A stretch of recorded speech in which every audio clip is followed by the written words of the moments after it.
vous craignez certaines personnes. Mais cette peur n'est pas due à un danger potentiel, elle provient du fait qu'elle vous rappelle quelque chose que vous avez refoulé en vous. Lorsque vous voyez quelqu'un, vous vous sentez mal à l'aise. Son ton, son regard, sa simple présence vous mettent mal à l'aise. Pourtant, la menace n'est pas extérieure, elle est intérieure. Selon Carl Jung, on craint surtout la personne que l'on pourrait devenir. Car lorsque cette personne émerge, l'ancienne identité s'effondre, et aucun ego n'aime s'effondrer en silence. Cette vidéo vous explique ce que vous fuyez, et pourquoi vous le fuyez. Lorsqu'une personne a peur, elle tourne instinctivement son regard vers l'extérieur. Elle veut donner un visage, une voix, un nom au danger, car il est toujours plus facile d'affronter ce qui est extérieur que ce qui est intérieur. C'est pourquoi la plupart des gens attribuent leur peur à une personne, une situation ou une expérience passée. Mais selon Carl Jung, la source de la peur est souvent intérieure. La peur naît d'une tension interne que le mental conscient tente d'ignorer. Lorsque l'esprit ne supporte plus cette tension, il la projette sur le monde extérieur. La peur est alors perçue comme provenant d'autrui. Ce mécanisme n'est pas fortuit. L'inconscient ne s'exprime pas directement. Il se manifeste par des symboles, des sentiments et des réflexions. C'est pourquoi, en présence de certaines personnes, nous ressentons un malaise inexplicable. Cette personne ne nous fait peu, être aucun mal, mais sa présence éveille quelque chose en nous. Jung explique cela comme la projection d'aspects refoulés. Autrement dit, une part de soi-même que l'on refuse d'accepter se révèle dans la personnalité d'autrui, et l'on qualifie alors de dangereuse, perturbante ou répugnante. Une autre raison pour laquelle la peur semble extérieure est le besoin de contrôle. On craint ce que l'on ne peut contrôler. L'incertitude du monde intérieur est le domaine le plus difficile à maîtriser, car ses limites sont floues. Désir refoulé, colère inexprimée, potentiel inexploité et non-dit s'y entremêlent. Au lieu d'affronter ce chaos, l'esprit trouve un soulagement en attribuant la peur à un objet extérieur. Dire « ce n'est pas moi, c'est eux » procure un sentiment de sécurité temporaire. Mais cette sécurité est éphémère, car ce qui est refoulé ne disparaît pas, il se transforme seulement. Selon Jung, les personnes dotées d'une perception particulièrement fine ressentent ce mécanisme plus intensément. Les individus à forte intuition, qui perçoivent rapidement la tonalité émotionnelle de leur environnement, possèdent également un profond dynamisme intérieur. Lorsque cette profondeur n'est pas consciemment maîtrisée, elle se métamorphose en peur. La peur s'accroche souvent aux personnes dans le monde extérieur. La lucidité de l'un, la solitude de l'autre, la force silencieuse d'un troisième sont perçues comme des menaces. C'est parce que ces caractéristiques représentent des possibilités que la personne a refoulées en elle-même. Il est important de faire une distinction. Le danger réel et le danger perçu ne sont pas synonymes. Le danger réel est concret. Le danger perçu est psychologique. Les travaux de Jung montrent qu'une grande partie des gens vivent avec des dangers perçus. Et ces dangers sont souvent alimentés par l'ombre de l'individu. L'ombre représente tout ce que l'on ne veut pas voir en soi. La possibilité d'être fort, la capacité de poser des limites, le courage d'être seul ou le fait de ne pas avoir besoin de l'approbation d'autrui. Lorsque ces qualités sont refoulées et observées chez quelqu'un d'autre, elles engendrent la peur. Le fait que la peur se manifeste à l'extérieur est aussi une forme de défense. Si vous acceptez que la source de la peur soit intérieure, la responsabilité vous incombe. Vous devez changer, affronter et vous transformer. Cependant, en projetant la peur à l'extérieur, vous pouvez préserver votre sang-froid. Jung l'affirme. Les gens déplacent le lieu de leur peur parce qu'ils ont peur du changement. Mais même si la direction de la peur change, son essence demeure la même. Tout ce qui reste non résolu intérieurement réapparaîtra extérieurement. C'est pourquoi certaines personnes se heurtent au même type de personnes tout au long de leur vie, se retrouvent prises au piège des mêmes nœuds émotionnels et vivent les mêmes peurs sous différentes formes. Car le problème ne réside pas dans le monde extérieur, mais se cache dans l'inconscient. Ici, la peur n'est pas un ennemi, mais un signal. Elle vous indique qu'il existe un aspect de vous-même que vous n'avez pas encore reconnu. Et plus on ignore cet aspect, plus il devient menaçant. Selon Jung, la première étape consiste à changer la direction de la peur, à apprendre à regarder en soi depuis l'extérieur. Car lorsque la véritable source de la peur est perçue, elle cesse d'être une obscurité incontrôlable. Tout ce qui prend sens ouvre la voie à la transformation. La peur est souvent perçue comme une faiblesse. On la considère comme une émotion à éviter, à refouler. Pourtant, selon Carl Jung, la peur ne découle pas d'une carence. Au contraire, elle provient d'un potentiel inexploité. On ne craint pas ce qui nous manque, mais le potentiel que nous possédons sans l'avoir utilisé. Car ce potentiel inexploité crée une tension dans l'inconscient. Et cette tension, avec le temps, se manifeste par la peur. Un schéma récurrent se dégage des observations cliniques de Jung.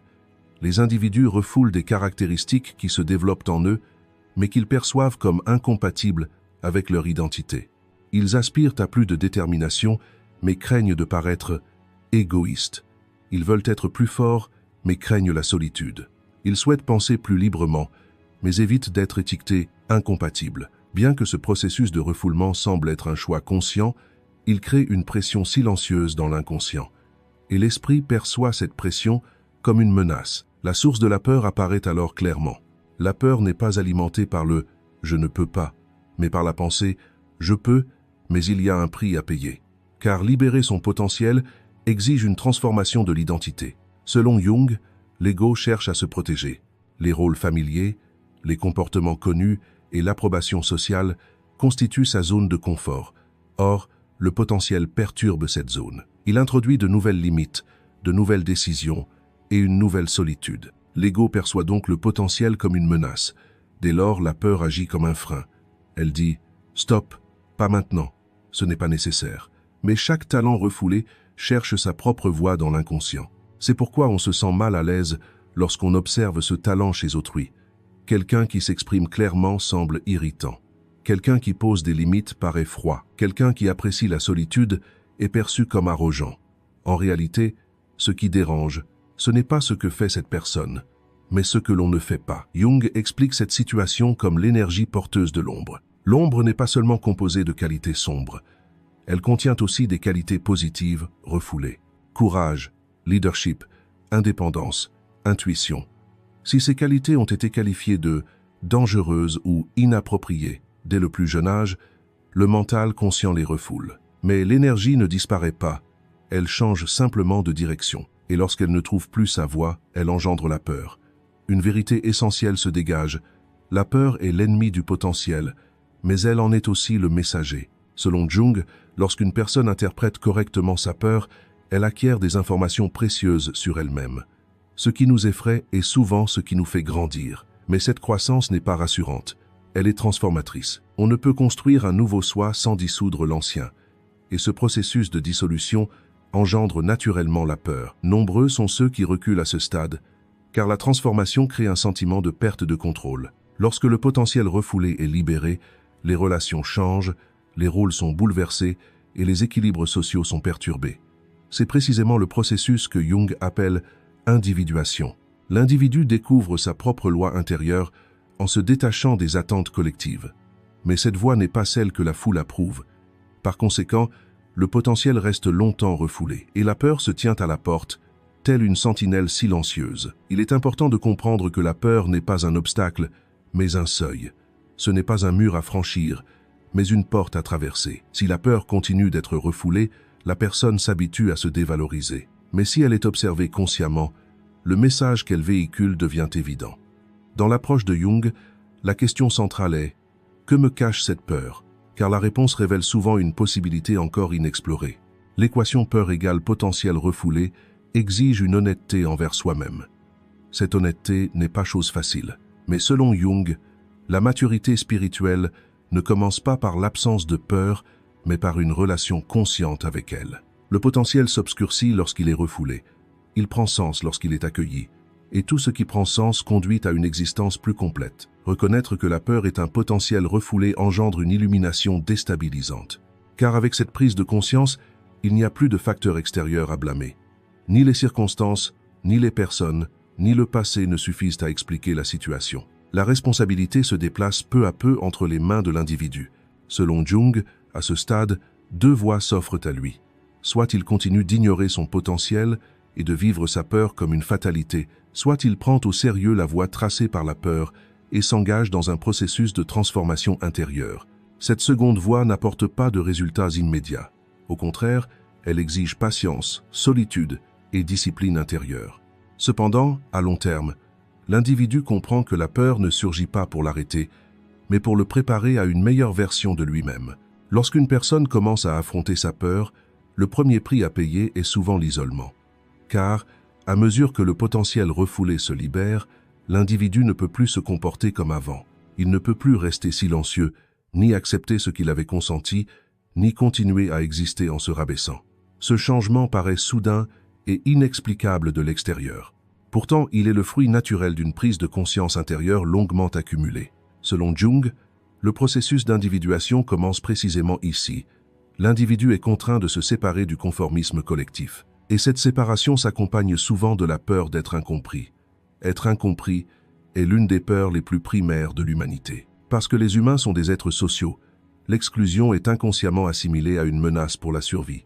Jung explique cette situation par l'inconscient collectif. La société perçoit ceux qui lui ressemblent comme étant sûrs et ceux qui sont différents comme une menace potentielle. Par conséquent, à mesure que l'individu se transforme intérieurement, la distance invisible entre lui et son environnement s'accroît. La personne autrefois conformiste est désormais qualifiée de froide, distante ou changée. Pourtant, ce qui change, ce n'est pas son essence, mais sa loyauté envers elle-même. La peur de l'isolement entre alors en jeu. Les individus sont tiraillés entre la confiance en leur propre perception et la préservation de leurs liens sociaux. Jung observait fréquemment ce conflit chez ses patients. « Si je suis moi-même, je serai seul ». Cette pensée les pousse à se replier sur eux-mêmes. Ils se retirent du seuil de la transformation et se réfugient dans leurs anciens rôles. Mais ce repli n'est pas réconfortant, il est épuisant, car ce qui a été réalisé ne peut plus être oublié. Tenter de vivre dans un espace restreint, après l'expansion de la conscience, crée une tension intérieure. Une autre dimension de la peur de l'incompréhension réside dans la profondeur inexprimable. Certains sont incapables de mettre des mots sur le processus intérieur qu'ils vivent. Leurs perceptions se sont aiguisées, leur intuition s'est développée, mais ils ne trouvent pas le langage pour le décrire. Cette situation rend la communication avec l'entourage encore plus difficile. Ils espèrent que ce qu'ils ne peuvent exprimer sera compris, et dans cette attente, ils sont déçus. Selon Jung, il s'agit d'une étape naturelle du processus d'individuation. Toute transformation intérieure est mise à l'épreuve par une période de solitude, car le nouveau niveau de conscience ne correspond pas aux anciens schémas sociaux. Cette solitude est souvent mal interprétée. On croit s'isoler, alors qu'en réalité, les anciens liens sociaux ne fonctionnent plus sur la même fréquence. Jung décrit cela comme un déplacement du centre interne.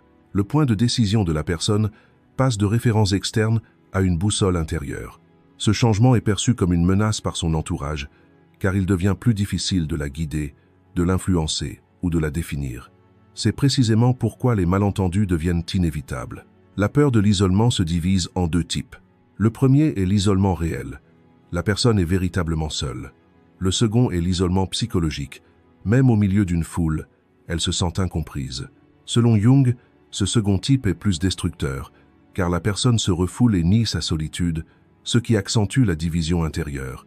La personne n'est ni pleinement elle-même, ni pleinement unie aux autres. Cet état d'entre-deux finit par engendrer anxiété, perte de sens et épuisement intérieur. Dès lors, une question cruciale se pose. Faut-il renoncer à soi-même pour éviter d'être incompris, ou faut-il prendre le risque de l'être en s'intégrant? La réponse de Jung est claire. L'individuation n'a pas pour but d'être comprise de tous, mais d'éviter de se contredire. Le désir d'être compris est humain, mais ce désir devient une menace lorsqu'il étouffe notre véritable nature. Selon Jung, la maturité spirituelle se mesure à la capacité de tolérer l'incompréhension, car toute transformation profonde est mal interprétée par des perspectives superficielles. En ce sens, l'isolement n'est pas une punition, mais un espace de transition. Durant ce processus, on prend conscience des personnes avec lesquelles on peut nouer une véritable connexion et de celles avec lesquelles les relations ne sont que des habitudes. Certains liens se dissolvent naturellement, d'autres se reconstruisent sur des bases plus solides. Ce que Jung souligne, c'est qu'un lien authentique est un lien qui se forme sans masque, et lorsque les masques tombent, tout le monde ne reste pas. L'isolement et la peur d'être mal compris figurent parmi les derniers grands obstacles que doit franchir un individu. Si cet obstacle n'est pas franchi, son potentiel est à nouveau réprimé. Mais lorsqu'il est franchi, la personne apprend pour la première fois à se tenir silencieusement face à elle-même. Selon Jung, ce moment marque le point de non-retour dans le processus d'individuation. Car désormais, la crainte n'est plus d'être seule, mais de vivre comme une étrangère à elle-même. Lorsqu'une personne commence à affronter ses peurs et son ombre, elle quitte un état d'innocence. Selon Jung, cette étape est psychologiquement la plus risquée, mais aussi la plus transformatrice. Car la porte de l'inconscient est ouverte, et tout ce qui y pénètre conduit soit à une existence plus complète, soit plonge la personne dans un chaos intérieur. C'est pourquoi Jung insiste particulièrement sur le fait qu'il ne faut pas idéaliser la confrontation avec l'ombre. Il ne s'agit pas d'une démarche de développement personnel, mais d'une confrontation où la personne se confronte simultanément à la force et à la destructivité qui résident en elle. Le danger réside précisément là. Lorsque des contenus refoulés émergent à la conscience, l'ego éprouve la peur de perdre le contrôle, car la structure définie jusqu'alors comme le « moi » est en réalité une identité incomplète et limitée. Le contact avec l'ombre révèle que cette identité n'est pas absolue. C'est le processus que Jung nomme « dissolution de l'identité ». La personne réalise qu'elle n'est pas celle qu'elle croyait être, et cette prise de conscience peut la déstabiliser si elle ne dispose pas d'une structure intérieure solide. À ce stade, certaines personnes tombent dans l'excès, d'autres réagissent de manière incontrôlable, tandis que d'autres encore nient leur réalité intérieure et s'accrochent plus fermement à leur ancien moi. L'un des plus grands dangers que Jung a observé dans ces cas cliniques était l'appropriation inconsciente de l'ombre. L'individu prend conscience du pouvoir qu'il refoule, mais ne parvient pas à l'intégrer dans un cadre conscient. Le pouvoir devient destructeur lorsqu'il n'est pas associé à la discipline.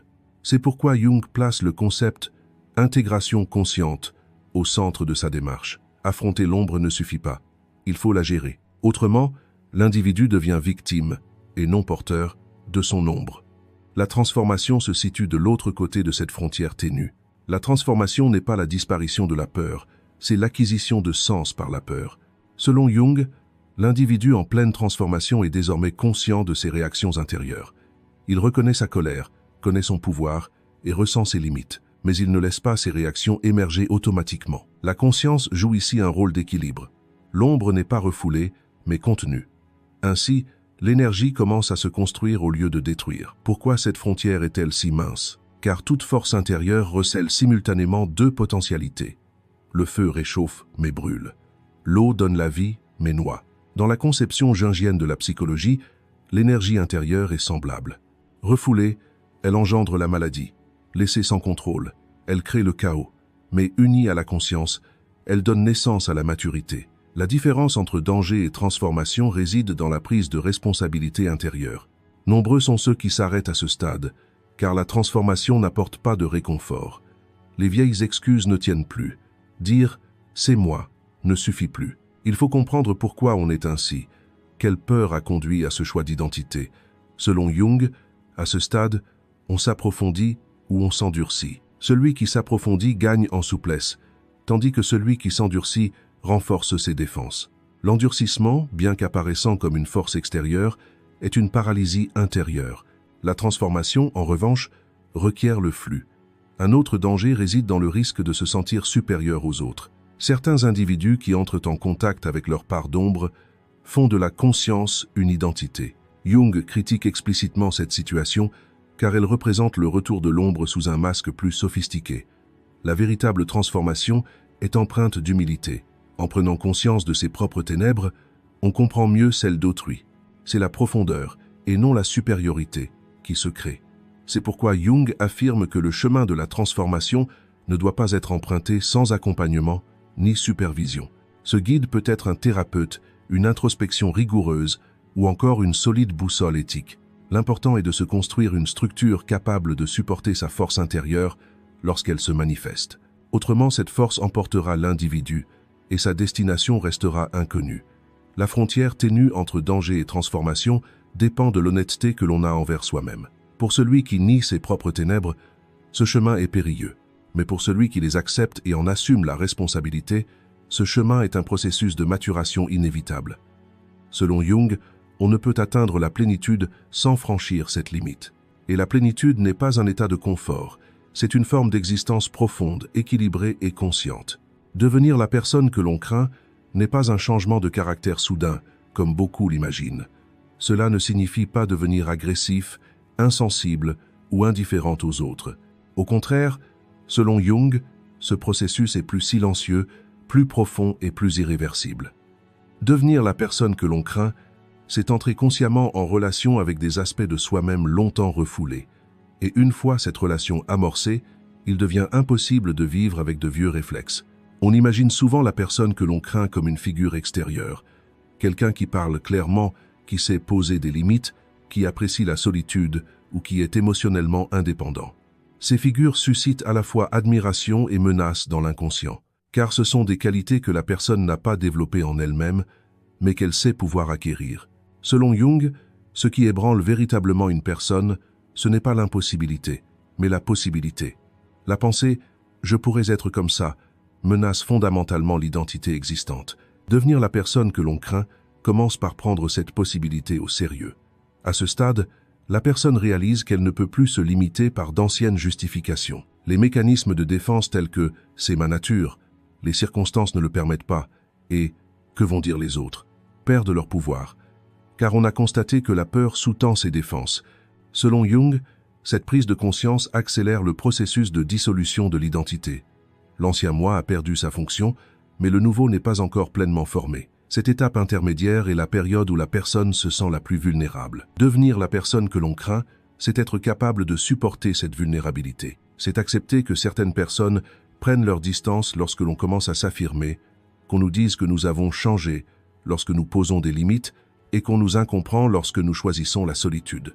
Jung considère ce processus comme le prix nécessaire de l'individuation, car l'individuation vise la plénitude, non la conformité, et la plénitude n'est pas toujours approuvée par tous. Durant ce processus, la personne vit généralement les changements suivants. Elle parle moins, mais plus clairement. Elle s'attache moins, mais tisse des liens plus authentiques. Il donne moins d'explications, mais reste plus ferme. Ces changements peuvent être perçus comme de la froideur de l'extérieur. Pourtant, ce qui se passe intérieurement est un recentrage. Selon Jung, le centre de gravité de la personne s'est déplacé du monde extérieur vers le monde intérieur. Les décisions ne naissent plus de la peur, mais de la conscience. Devenir la personne que l'on craint implique aussi de prendre ses responsabilités, car désormais, la cause des événements n'est plus due à des facteurs externes, mais à des choix intérieurs. Cette prise de conscience n'est pas réconfortante, elle est lourde.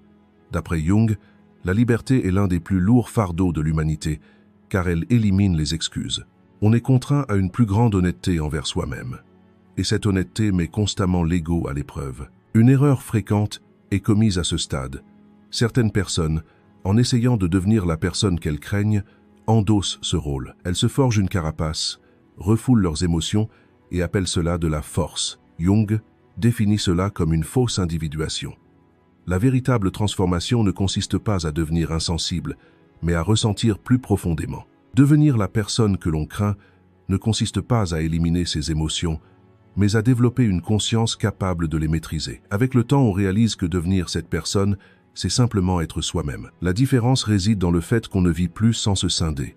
Il n'y a plus d'écart important entre ce qui est refoulé intérieurement et ce qui est affiché extérieurement. Cet état de plénitude n'apporte pas un bonheur exaltant, mais une solidité tranquille.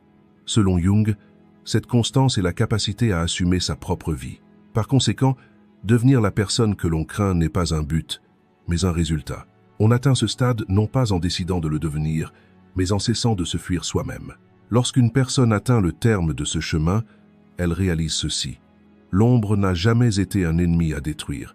Dès le départ, elle était un signe guide, mais mal interprétée, elle a engendré la peur. Dans la psychologie de Jung, l'ombre n'est pas un problème moral. C'est une énergie avec laquelle la conscience n'a pas encore pris conscience. Cette énergie devient menaçante lorsqu'elle est refoulée, mais guide lorsqu'elle est reconnue.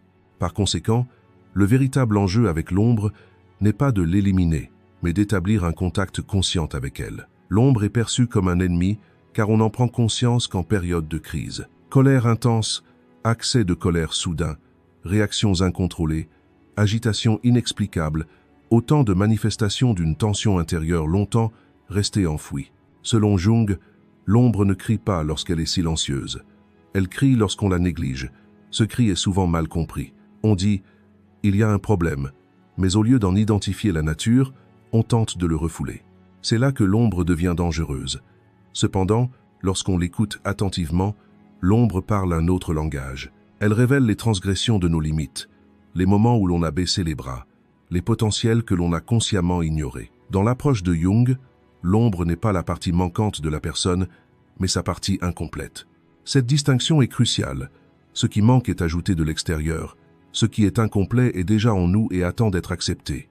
À ce stade, la perspective de la personne change radicalement.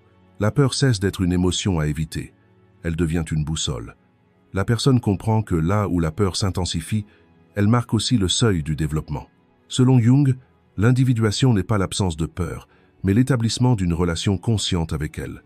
Lorsque cette relation est établie, l'ombre commence à guider. Elle nous fait sentir quand prendre nos distances et quand agir avec authenticité. Ce qui fait de l'ombre un guide, c'est le sens qu'on lui attribue. Les grandes réussites, le bonheur soudain ou un état de paix constant ne sont pas garantis. À ce stade, Jung lance un avertissement réaliste.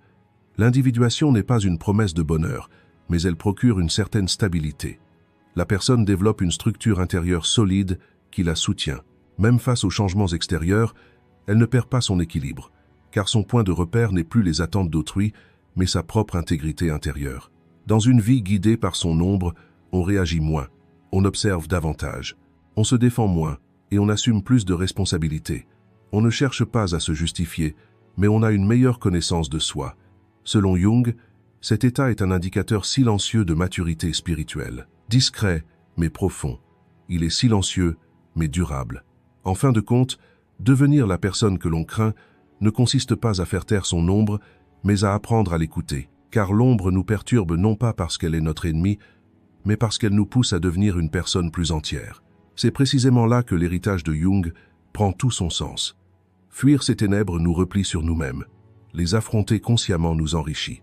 L'individu qui a approfondi sa connaissance de soi vit désormais guidé non par la peur, mais par la conscience. Il est également essentiel de comprendre qu'une relation consciente avec son ombre ne coupe pas l'individu de la vie. Au contraire, elle lui offre un lien plus authentique avec elle. Selon Jung, celui qui fait la paix avec les aspects refoulés de son être est plus flexible et résilié face au monde extérieur, car il n'est plus emporté par le moindre déclencheur. Les mots, les regards ou les jugements d'autrui ne provoquent plus en lui des explosions incontrôlables. Il développe une clarté intérieure qui lui permet de distinguer ce qui lui appartient de ce qui ne lui appartient pas. Cette clarté engendre une confiance en soi sereine, une assurance qui n'a pas besoin d'être affichée ni prouvée. Et cette assurance témoigne que l'ombre a cessé d'être un ennemi pour devenir un élément silencieux d'équilibre. L'idée principale de Jung est la suivante. Affronter son ombre n'est pas un événement ponctuel, mais un dialogue permanent. À mesure qu'une personne évolue, son ombre se transforme elle aussi. De nouvelles responsabilités, de nouvelles peurs et de nouveaux potentiels émergent. Il ne suffit donc pas de connaître son ombre, il est essentiel de l'observer régulièrement. Selon Jung, la maturité ne consiste pas à dire « je n'ai plus d'ombre », mais à être capable de dire « je peux dialoguer avec mon ombre ». À ce stade, on cesse de chercher un ennemi au sein de son propre monde intérieur. Car on sait désormais que même la part la plus sombre, lorsqu'on l'écoute attentivement, peut devenir un guide qui nous maintient sur le bon chemin, et non une force qui nous égare. Ceci conclut notre vidéo. Pour plus de contenu, abonnez-vous à notre chaîne. Si vous souhaitez nous soutenir financièrement, vous pouvez devenir membre en cliquant sur le bouton « Rejoindre ». Merci.